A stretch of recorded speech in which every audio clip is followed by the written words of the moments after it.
Our movie begins with Laura and Massimo are about to get married. But before that, of course, they should have a few cuddles. The couple is more in love than ever. Here we see Laura's best friend, Olga, who these days has gone to live with the lovebirds for her wedding. She finds them in tremendous fornication, so she reprimands them both by telling Massimo that she shouldn't see her girlfriend, much less Culier. It will be like this that Massimo leaves. But apparently not everything was rosy, because the two friends were left alone talking and we discovered that Laura had lost the baby in the tunnel because of the Mafia, something that he has not yet told Massimo about. She won't do it in the near future either, because he doesn't suit her and she doesn't want a war between mafias to start, much less now that he's getting married. We are at the wedding, where practically not a single word is said, and now, if they are finally married, everyone celebrates this big wedding. Laura and Massimo will finally have free reign to fulfill their paraphilias. When they go to celebrate, Massimo gives Laura an hour to do what she wants with him, because then he will do what he wants with her. Damn, what masculinity. She had prepared a surprise for him that I can't show in the video because YouTube. Olga was eating Domenico,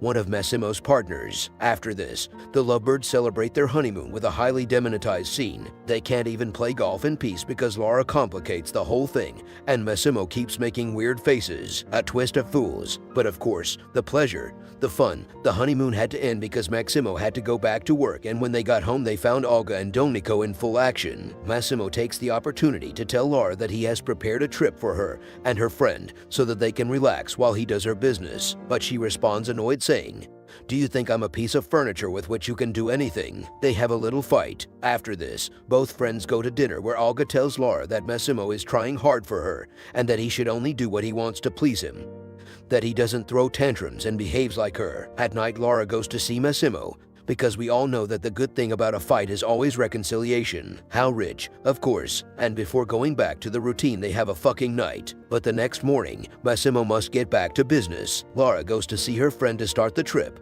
but she was making food for Domenico, and after waiting an hour for her, now yes, they can finally start the trip, taking the family Ferrari. Starting with the ride, both arrive at the beach where they talk about their lives, how they met skating and began their great friendship. When they were having lunch, Massimo arrives to take her away against her will, because this makes it more exciting, according to the director. After this, Laura confronts Massimo, telling him that now she is her wife and not her slave, that he cannot do with her what he wants, that he needs a challenge. But Massimo tells her that he is only trying to protect her, and now married life creates a tremendous problem for Laura, because Massimo leaves her at home, where Laura faces a tremendous problem since she meets Nacho Vidal, the gardener. He introduces himself and Laura tells him that her only job is to be a wife. While they talk, time passes and Christmas dinner has arrived. In the midst of so much ostentatious city, Massimo gives Laura her own fashion company so that she can stay busy and not be kept. We can already imagine what a tremendous gift she will give Massimo tonight. At the same time, Domenico proposes to Olga,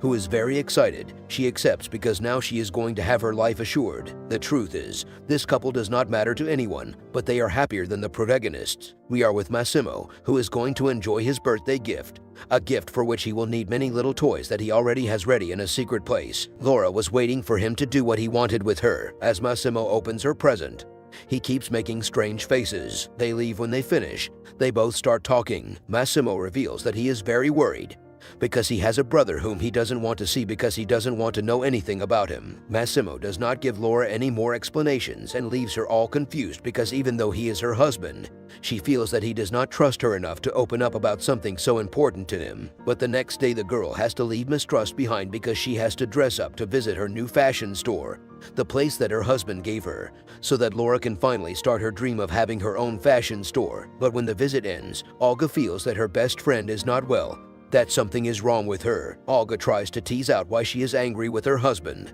but Laura doesn't say anything and leaves. So the days go by and we meet at one of the many events that Massimo attends, but Laura was not satisfied with the treatment he was giving her, because she wanted more of his attention. She is so upset that she even makes him uncomfortable. In several of her conversations, she chats with her parents, prolonging them for the long and lasting relationship they have had, asking them if her relationship with Massimo will be the same. But the truth is that commitment is a cross that is carried between four or more, and we understand that, because then Laura tries to look for Massimo and can't find him anywhere. However, She soon sees him in the distance, but she sees him with his ex-girlfriend from the Part 1 movie. Her ex takes Massimo to a secret place. Laura, seeing him, obviously goes after the two. She arrives at her room where she discovers that Massimo is cheating on her with her ex-girlfriend because he finds her making strange faces. This is why Laura actually leaves the party and wants to disappear. It is there where she opportunely meets Nacho, who was also leaving the party. He offers to give her a lift. She climbs in and they part ways. Laura stops to tell her mother that she has ended her relationship with Massimo because she caught him being unfaithful, that now she is leaving her side forever. She throws down the phone and finally goes to Nacho's house, so the days go by with her, sad for having discovered the truth about Massimo. But not all were bad days because Nacho played the game. As time passes, the gardener prepares food for her and offers her his house so that she can stay as long as she wants, if she needs it. While this was happening, Laura's mother goes infuriated in search of Massimo and tells him never to get close to her daughter again, while Laura got closer to Nacho and they got to know each other, even meeting her sister on a day at the beach. Nacho's sister was pregnant, which caused Laura some discomfort. Since she lost her baby, Nacho's sister tells Laura that she makes a very good couple with him, that hopefully they will end up giving each other more than advice, which makes sense to Laura because she fantasizes about him, but at the same time she is still sad about Maximo. Let's go back to the bad guy in this story, Massimo, who quotes his ex-girlfriend to talk very seriously. And it is in this conversation that we discover that Massimo has a twin brother. That's the one he was giving her the day of the party. The day Laura saw Massimo, she apparently mistook. Meanwhile, Laura finally arrives with the gardener, and now she is going to totally screw it up. Now it is Nacho who makes the weird faces, but no, because it was just a dream. But tonight something else would happen, because she wakes up hearing the noise of someone entering. But Nacho appears to save her, leaving Nacho unconscious and saving her. He gives her a few hugs so that she can feel her tremendous pectorals. The next day, after what happened, Nacho decides to take her for a ride to relax a little, where they both become closer, go to the beach, talk, everything is fine. But the one who was not well was Massimo. Well, he tries to find Laura to explain everything that has happened and that the one who was supporting his ex was his twin brother, who by the way has no scruples, because he kills anyone to continue his path. This, of course, along with Massimo's ex-girlfriend, a burned-out woman who has returned to collect her debts. While this was happening, Laura was talking to Nacho's sister about things that are not important. It is there that Laura sees Nacho in the distance, talking to a suspicious man as if he were a mobster. She also sees him super angry. It is there that Laura begins to suspect her new friend, because she feels that he is hiding something from her, since we must also remember that the standard of living that she has is not for a gardener. Despite this, Nacho is so fucked and so tattooed that Laura finishes succumbing to his feet. They end up hooking out on the beach. But things would get more gloomy when he tells Laura that they will have to go to a family reunion,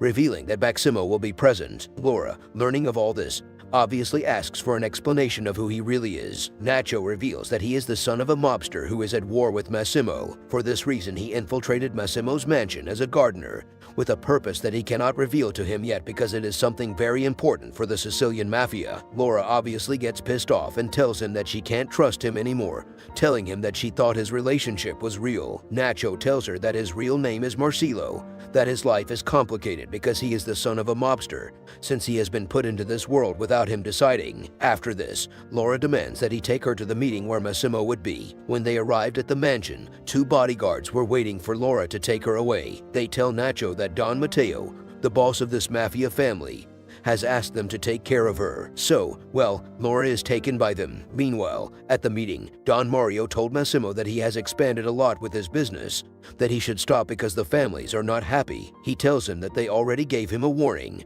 that it was his wife's accident that happened in the tunnel, but Massimo has ignored it. Don Matteo proposes that his twin brother take charge of his entire empire, but he flatly refuses. He arrived because of him. They killed his father. However, Don Matteo reveals that he has his wife, Laura. Nacho arrives there to tell him that his wife is fine because she has left her with the bodyguards. But Don Mario says that he has not brought a bodyguard there. That is why the two come together to look for her while she was taken with Massimo's twin brother, realizing that he was not her husband. The evil ex-girlfriend also appears there, but Nacho and Massimo have arrived to save her. There are 2 points and Massimo's evil counterpart points. Massimo's brother tells to Massimo that what a pity his son was not born because of the accident, and they will never know if he was going to look like him or her. So Laura tries to break free and runs away, but the evil ex-girlfriend shoots her. So Nacho sends her to heaven and Massimo shoots his twin. The film ends with Massimo helping Laura. This is how this story ends.